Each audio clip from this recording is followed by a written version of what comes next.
Iran একমাত্র জাতি।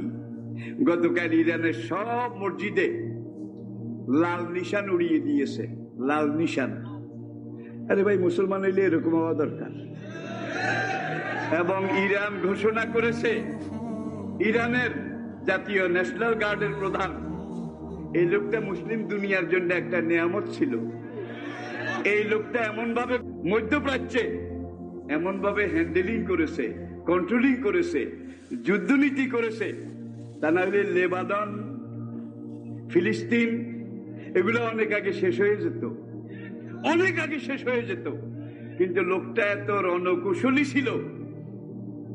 আজকে ইয়ামন আমেরিকা দখল করার জন্য গেছিল, সৌদি আরব লগে লগে হ্যাঁ মিয়া ভাই যান, যান আপনি আমার মিয়া ভাই। দুবাইয়ে আপনি যান, আপনি আমার মিয়া ভাই। ইসরায়েলে আপনারা আমার বাবা দি গ্রেট। সুতরাং এদেরকে দখল করেন। ইরান এটা দখল করতে দেয় নাই। আজকে এত বছর গেছে, আমেরিকার দাঁতও ভেঙে গেছে, সৌদি আরব দুবাই এলাকাও দাঁত ভেঙে গেছে। ইরানে হাউসি বিদ্রোহী, ইরানপন্থী মিলিশিয়ারা এমন ভাবে জাগা মতো কোপ দেয়, জাগা চিনেন, জাগা মতো কোপ।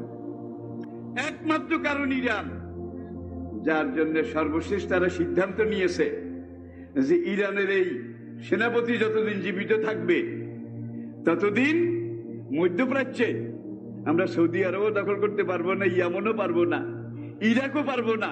সুতরাং এই লোকটাকে আগে মারা দরকার।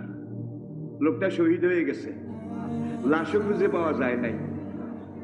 কিন্তু ইরান সব মসজিদে লাল পতাকা, মসজিদের গম্বুজে উঠিয়ে দিয়ে তারা বলছে আমরা সর্বাত্মক যুদ্ধ ঘোষণা করছি। আমেরিকা এবং বাতিলের বিরুদ্ধে সর্বাত্মক জিহাদ ঘোষণা করলাম। ট্রাম্পের কল্লা এটা কেটে কেউ যদি ইরানে এনে দিতে পারে, তাকে 80 বিলিয়ন ডলার পুরস্কার দেওয়া হবে।